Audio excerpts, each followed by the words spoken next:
বাবা, আমি তোমার অপেক্ষায় থাকবো। তুমি অ্যাটলিস্ট বড় হয়েও আমার কাছে এসো। আমার খুব ছোটবেলায় বিয়ে হয়ে যায়, আর বিয়েটা পারিবারিক ভাবেই হয়। আমি এই বিয়েতে রাজি ছিলাম না, আমাকে জোর করেই বিয়েটা দেওয়া হয়। বিয়ের পর কিছুদিন ভালোই যায়, কিন্তু আমার হাজবেন্ড একটু উগ্র মেজাজের ছিল, খুব বদরাগী ছিল, আর অল্পতেই সে রেগে যেত। এই জন্য আমি তাকে খুব ভয় পেতাম। বিয়ের 2 মাসের মাথায় সে আমার হাতে বটি দিয়ে আঘাত করে। পরে সে আমার কাছে মাফ চেয়ে নিয়েছে। তুমি কাউকে বলবে না, আমার ভুল হয়ে গেছে। তখন আমি বললাম, ঠিক আছে, আমি তোমাকে মাফ করে দিলাম, আমি কাউকে বলবো না। এরপর জানতে পারি তার আগে আরেকটা বিয়েও হয়েছিল, সেটা সে স্বীকার করেছে। আর যত দিন যায় দেখি সে অন্য মেয়েদের সাথে কথা বলে। এর মধ্যে আমি কনসেপ্ট করে ফেলি। বাচ্চা পেটে নিয়ে আমি অনেক টর্চারের শিকার হয়েছি। এমনও হয়েছে আমি মাটিতে গড়াগড়ি করে কান্না করেছি আর বলেছি যে আমার পেন হচ্ছে।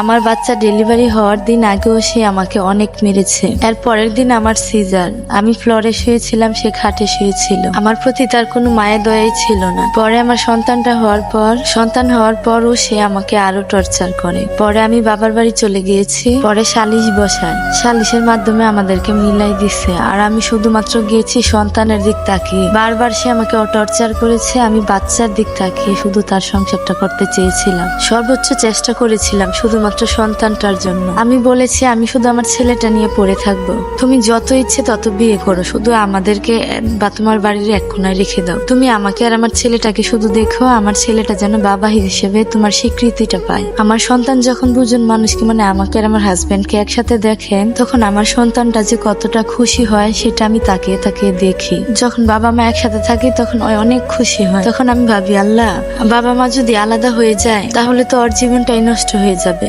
লাস্ট এক পর্যায়ে সে স্টেপ নেয় আমাকে মেরে ফেলবে। এটা বুঝতে পেরে আমি আমার সন্তানকে নিয়ে বাবার বাড়ি চলে আসি। পরে হঠাৎ করে আমার স্বামী দেখে উকিল টুকিল দিয়ে আমাকে ডিভোর্স দিয়ে দেয়। আবার সে বিয়েও করে নিয়েছে। আমার বাচ্চা নিয়ে আমি আমার পরিবারের কাছেই ছিলাম। আমার বাবা মাই আমার বাচ্চার দায়িত্ব নিয়েছিল এই 4টা বছর। এর মধ্যে আমার ছেলেকে যদি নিতে আসতো তখন আমার ছেলেটা অনেক কান্নাকাটি করতো, যেতে চাইতো না। আমার ছেলেটা কান্নাকাটি করে বলতো, মা আমি যাব না, মা আমি যাব না। আমার ছেলেটা চিৎকার করে কান্না করতো আর যেতে চাইতো না। তারপরও তারা টেনে টেনে আমার ছেলেটাকে নিয়ে যেত।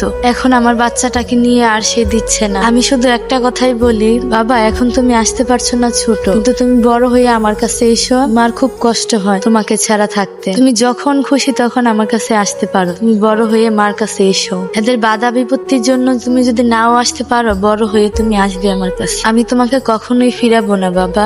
আমি তোমার অপেক্ষায় ততদিন থাকবো বাবা। আমি সর্বক্ষণ তোমাকে খুব মিস করি, তোমাকে খুব ভালোবাসি। আমি সর্বক্ষণ আল্লাহর কাছে বলি, আল্লাহ, আমি যদি আমার ছেলেটাকে আরেকবার পাইতাম, 2-1 দিনের জন্য যদি আমি আমার ছেলেটাকে একটু পেতাম। আমার খুব কষ্ট হয় রে বাবা। তুমি তাড়াতাড়ি বড় হয়ে মায়ের কাছে চলে আসো, তোমার অপেক্ষায় মা আছে। আমার ডিভোর্সের পর এখন আমার বিয়ে হয়েছে। আমার এই হাজবেন্ড আমার অতীত জেনে শুনে আমাকে বিয়ে করেছে। সে নাকি ছোটবেলা থেকে আমাকে খুব পছন্দ করত। সে একজন প্রবাসী। সে আমাকে অনেক সুখে রেখেছে, কিন্তু আমার এই ছেলেটার জন্য আমার মনের ভিতরে সুপ্ত কষ্টটা এখনো রয়ে গেছে। আমার ছেলের জন্য আমি ভালো নেই। এখনকার স্বামী আমাকে খুব ভালোবাসে, সে আমাকে খুব ভালো রাখতে চায়, কিন্তু আমার ছেলেটার জন্য আমি মোটেও ভালো নেই। সুপ্ত কষ্টটা আমার বুকের ভিতরে প্রতিনিয়ত জ্বলতেই থাকে। আমি শুধু চেয়েছিলাম আমার ছেলেটাকে নিয়ে আমি থাকতে, কিন্তু আমার ছেলেটাকে নিয়ে থাকা হলো না। এই দুনিয়ার কঠিন নিয়মের জন্য আমি পারিনি আমার ছেলেটাকে আমার কাছে রাখতে। আপু, তোমাদের কাছে আমার একটা অনুরোধ, আমার ছেলেটাকে যেন আমি কাছে পাই, সেই জন্য আমার জন্য দোয়া কর। আমার ছেলেটাকে ছাড়া আমি ভালো নেই, সত্যিই ভালো নেই। এটা একটা আপুর বাস্তব জীবনের ঘটনা। সবাই আপুটার জন্য পারলে একটু দোয়া করবেন যেন ওনার বাচ্চাটা উনি কাছে পায়। এরকম বাস্তব জীবনের ঘটনা শুনতে চাইলে এবং বলতে চাইলে মেসেজ করবেন এবং পেজটি ফলো দিয়ে রাখবেন। ভিডিওটি যদি ভালো লাগে অবশ্যই লাইক, কমেন্ট, শেয়ার করবেন। সবাই ভালো থাকবেন। আল্লাহ হাফেজ।